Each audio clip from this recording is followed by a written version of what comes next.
floor mult. Whoever is using the floor mult, please check. I am speaking a little bit louder than live. I understand. Thank you, Carl. Thank you.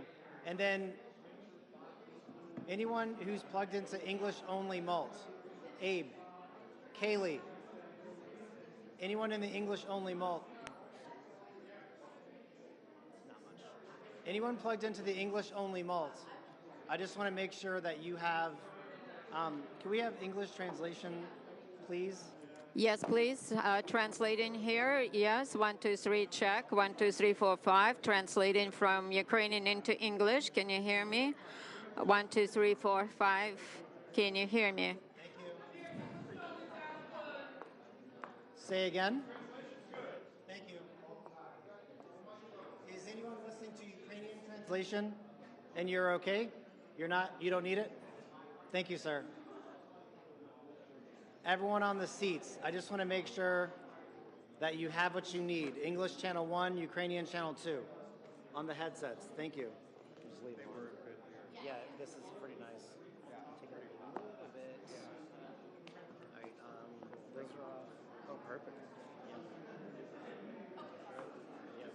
I have her mic. It's power locked on, fresh battery. I'll just give it to her when I see it. Yeah.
Distinguished guests, please silence your cell phones and take your seats.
Yeah, and then just hit it.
Distinguished guests, please silence your cell phones and take your seats. This is your 2-minute warning.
Distinguished guests, the President of the United States and the President of Ukraine.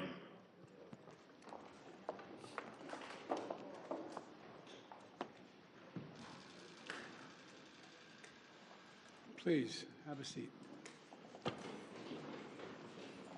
President Zelensky, it's an honor to welcome you back to the White House. When President Putin launched his brutal total invasion of Ukraine in February of 2022, and Russian tanks rolled over the border toward Kyiv, there were those who thought Ukraine wouldn't survive for a month. So no one should forget that for you to be here today, again today, nearly 2 years later, and for Ukraine to stand strong and free is an enormous victory already. Putin has failed in his effort to subjugate Ukraine. The brave people of Ukraine have defied Putin's will at every turn, backed by the strong and unwavering support of the United States and our allies and partners in more than 50 nations in Europe and the Indo-Pacific. And Ukraine will emerge from this war proud, free, and firmly rooted in the West unless we walk away. The American people can be and should be incredibly proud the part they played in supporting Ukraine's success. We'll continue to supply Ukraine with critical weapons and equipment as long as we can, including $200 million I just approved today in a critical needed equipment, additional air defense interceptors, artillery, and ammunition. But without supplemental funding, we're rapidly coming to an end of our ability to help Ukraine respond to the urgent operational demands that it has.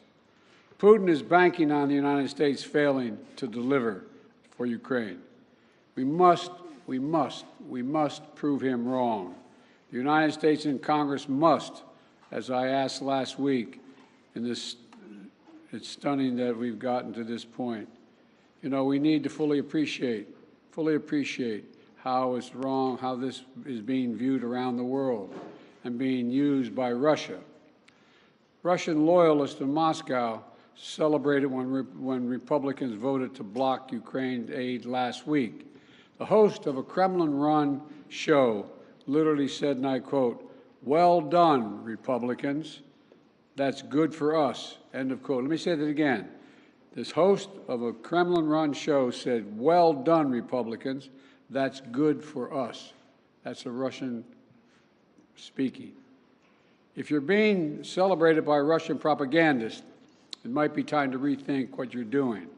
History will judge harshly those who turn their back on freedom's cause.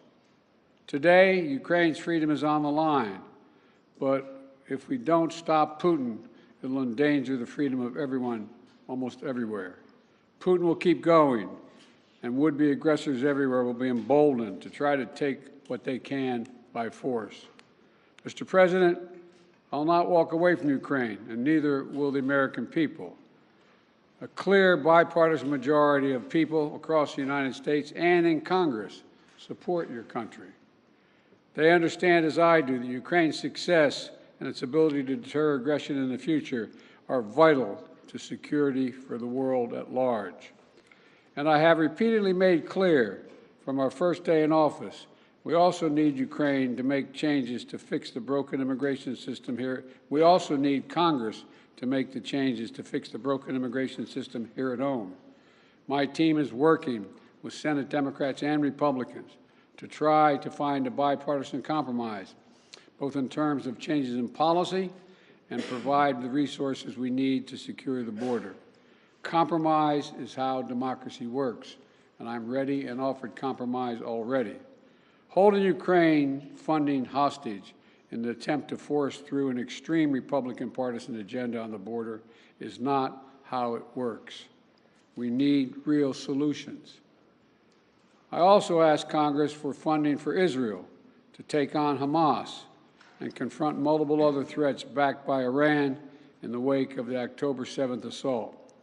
National Security Advisor Sullivan will travel to the region this week and meet with the Israeli War Cabinet, as I have met with, to emphasize our commitment to Israel, as well as the need to protect civilian life and ensure more humanitarian assistance flows and reaches into Gaza for Palestinian civilians.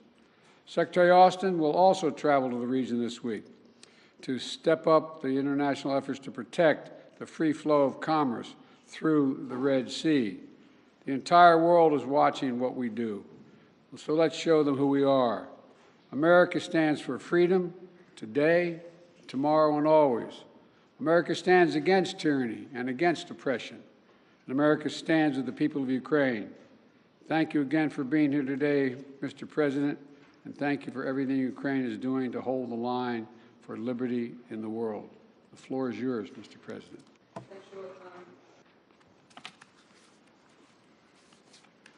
Thank you very much, Mr. President, dear journalists. I'm glad to be here and personally thank you and tell you how Ukraine values what we've achieved together, defending life and freedom. In Ukraine, we are fighting for our country and freedom, and also in Europe, we say for our freedom and yours. And this motto resonates not only in our country, not only in our hearts, not only in Ukraine, but also in Poland and Baltic states, Moldova and others. When freedom is strong in one country, it is strong everywhere. When it burns in one soul, it presents its merits to others. Ukrainians have twice led revolutions this century, defending freedom.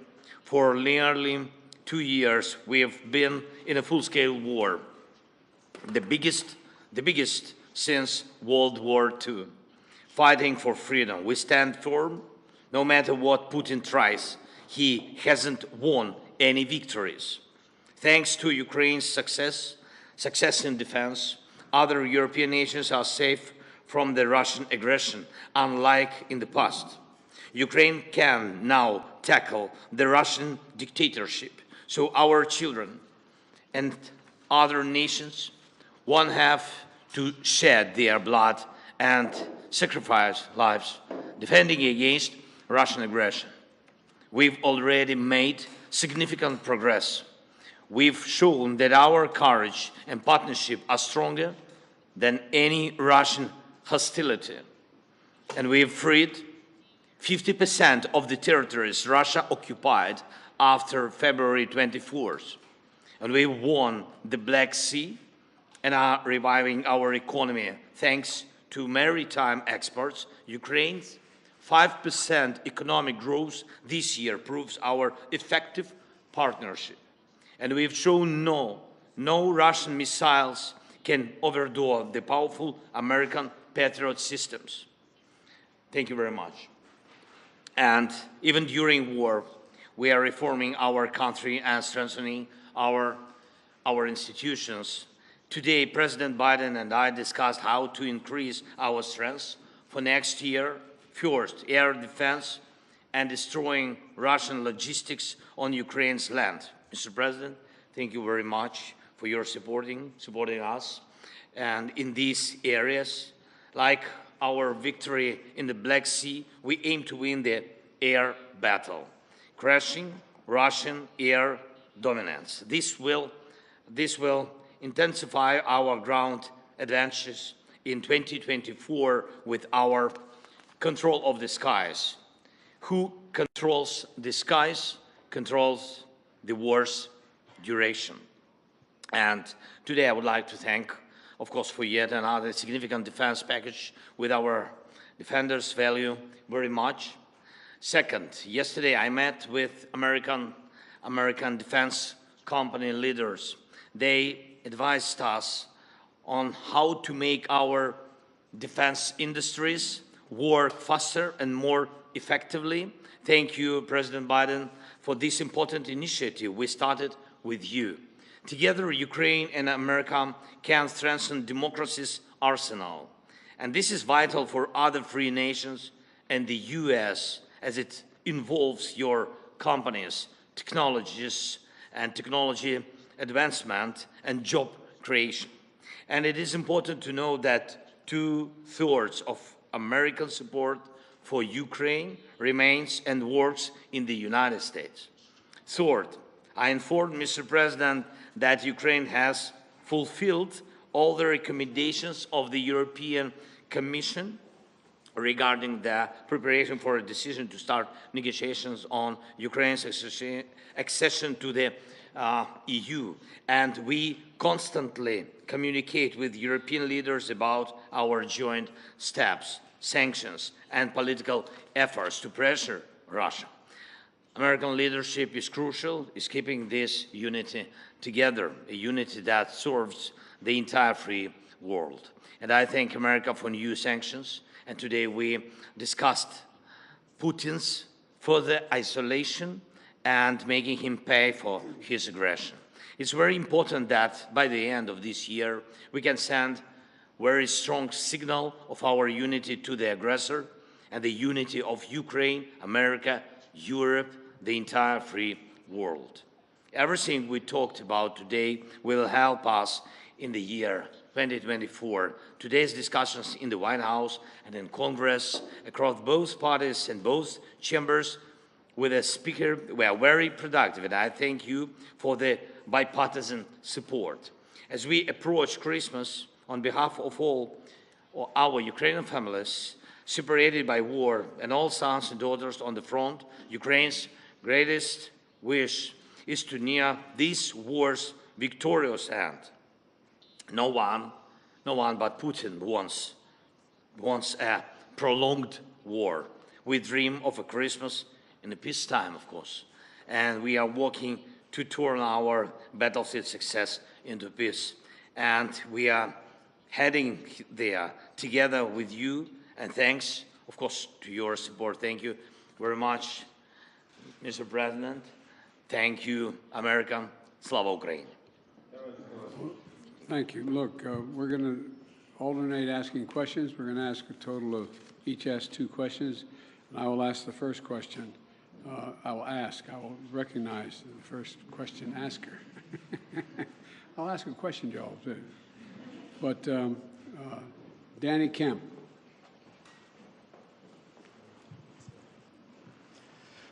Thank you, Mr. President. For President Biden, Ukraine's counteroffensive has stalled in recent months. Congress is blocking aid, and Vladimir Putin appears ready to just wait things out. So what is the strategy for the US and Ukraine next year to try and turn this around? And if that fails, at what point do you say to Ukraine, as a friend, that it is perhaps time to start looking at peace talks? And for President Zelensky, welcome back to Washington. Can I ask you, did you hear what you wanted to hear from Congress and from President Biden? Or are you indeed more worried than when you got here? Thank you very much. Well, let me answer the question first. Let's put this in perspective. Remember how far Ukraine has come. Russia's failed thus far in trying to erase Ukraine from the map and subsume it into Russia. Ukraine has taken back more than 50% of its territory seized since February of 22. And it's pushed back the Russian Navy so Ukraine can export grain and steel to the world through the Black Sea. And thanks to the incredible courage of the Ukrainian people and the bipartisan support from our Congress, but it's not just American support. There are more than 50 countries helping Ukraine with military, economic, and humanitarian assistance. 50. The burden sharing, the U.S. has put up $75 billion, and our allies and partners have put up $100 billion. And more than 90% of our security assistance to Ukraine is being spent in the United States to provide weapons for Ukraine and replenish our stockpiles and build our industrial base. We need to ensure Putin continues to fail in Ukraine and Ukraine to succeed. And the best way for that to do that is to pass the supplemental. Yeah. Can I answer in Ukrainian, please?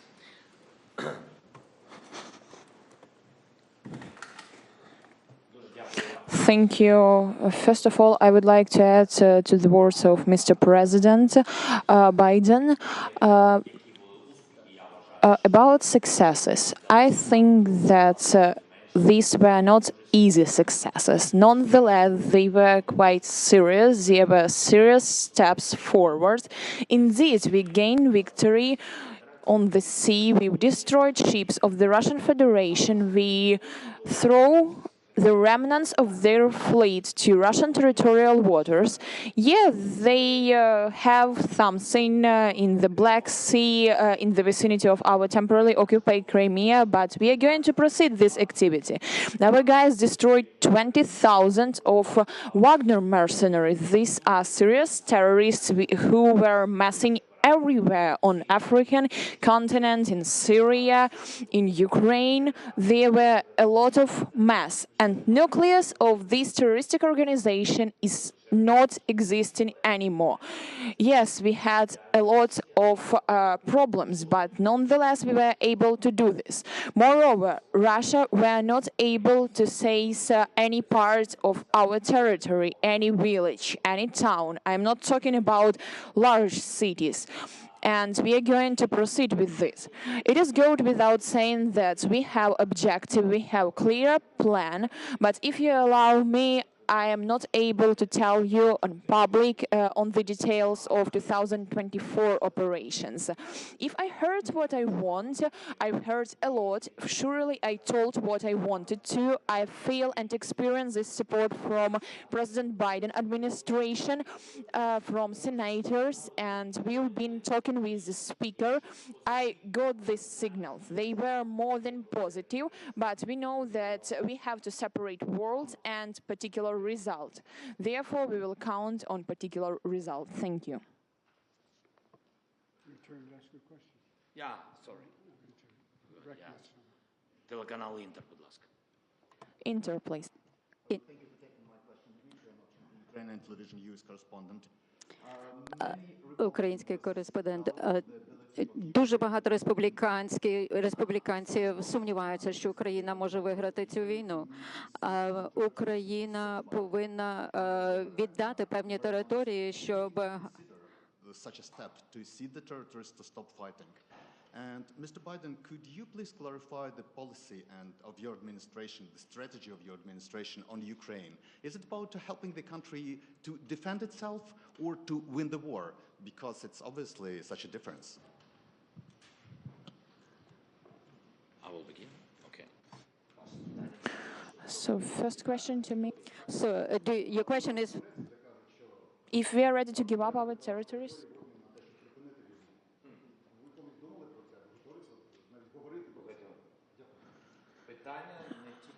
The question is not only about our words or thoughts. The question is about for what we are ready and for what we are not. How Ukraine is able to give up its territories. That's insane, to be honest. We are mentioning God very often. That's not about Christianity. We have our people there, we have our families there, we have children there. That's a part of Ukrainian society, and we are talking about human beings.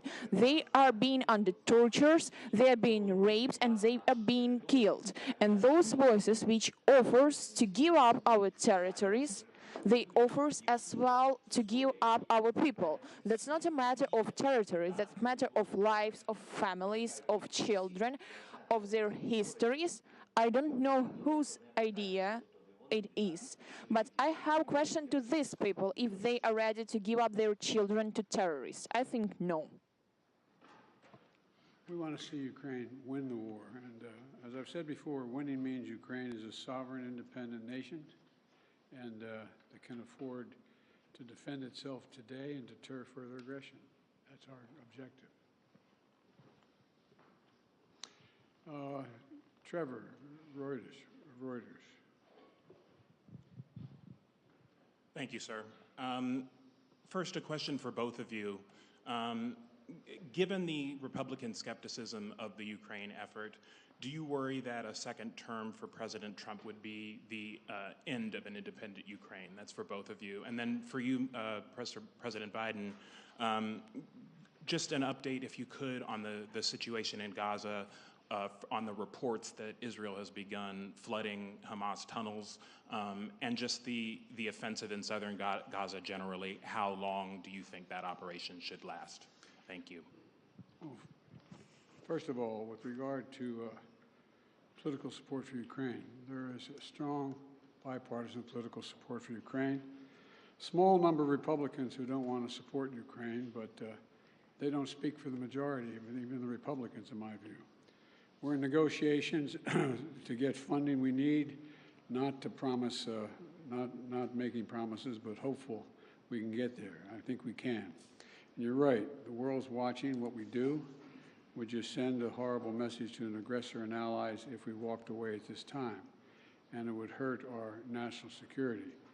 Do you want me to answer the other question as well? With regard to, say it again? Sorry, so the question was just if you could talk a little bit about the Gaza operation, Israel flooding Hamas tunnels, and if you've had conversations with Bibi Netanyahu about how long that operation should last. Well, I have had conversations with Bibi Netanyahu, and I want to make sure that we don't forget what we're doing here. We have to support Israel because they're an independent nation that's being, I mean, the brutality, the inhumanity, the way in which Hamas treated the Israelis, and I mean, raping and burning and beheading. I mean, it's just beyond comparison, and to anything else that I've seen since I've been here, and I've been around for a long time. But I think that we have made it clear to the Israelis, and they're aware, that the safety of innocent Palestinians is still of great concern. And so the actions they're taking must be consistent with attempting to do everything possible to prevent innocent Palestinian civilians from being hurt, murdered, killed, lost, etc. And look, it doesn't lessen their responsibility going after Hamas to innocent Palestinians and Hamas. Look, we have a responsibility to protect citizens and ensure they have access to humanitarian assistance. That's why I've worked so hard with our Arab friends as well as the Israelis to get humanitarian assistance into Israel, literally getting up to 140 trucks loaded with gear, loaded with food, loaded with everything that is needed by the Palestinians, including fuel. So, you know, Israel has stated its intent to fulfill these responsibilities. It's very difficult. With regard to the flooding of the tunnels, there is assertions being made that there's quite sure there are no hostages in any of these tunnels, but I don't know that for a fact. I do know that, though, every civilian death is an absolute tragedy, and Israel stated its intent, as I said, to to match its words with its intent with actions. That's why I was talking about today.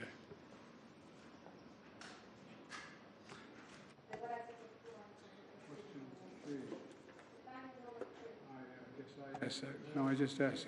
It's your My turn. turn. Your turn. Yeah.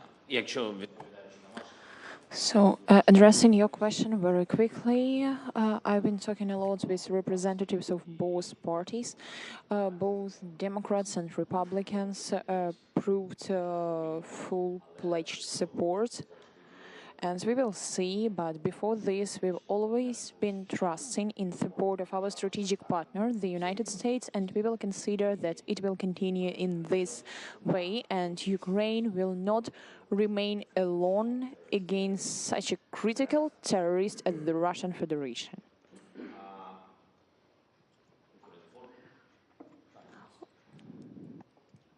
Thank you so much. My name is Yaroslav Dovopol, Ukrinform News Agency, Ukraine.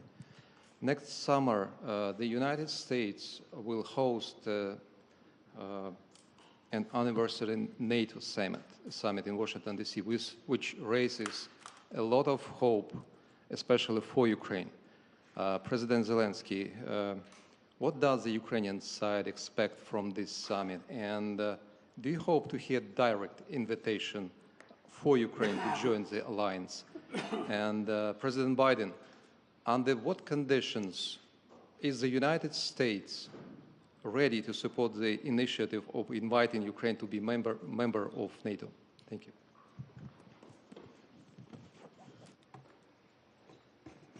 Thank you for your question. I will answer very quickly on this very complicated question. We are not allies. Till now, we are not we are allies, but we are not members of NATO. So that's why I think I will pass this question to our big friend, President Biden. Well, look, I'm very proud that how strong and unified NATO has become, and now it's even larger. Putin wanted the federalization of NATO when I met with him in Geneva right after I was elected. And he's gotten the NATOization of Finland instead. And NATO will be in Ukraine's future, no question about that. But as we said in Vilnius, Ukraine will become a member of NATO when all allies agree and conditions are met. Right now, we have to make sure they win the war. And, we launched a joint declaration of support alongside President Zelensky and the G7 leaders in Vilnius, outlining a long-term commitment to supporting Ukraine's defense needs. We also hosted a defense industry conference last week here in D.C. to get that critical work done. So it's a step at a time. Thank you all very, very much. This concludes thank you, everybody. Thank you, everyone. This concludes the press conference. Thanks, everybody. Thanks, everybody. Distinguished guests, please remain in your seats while the principals depart.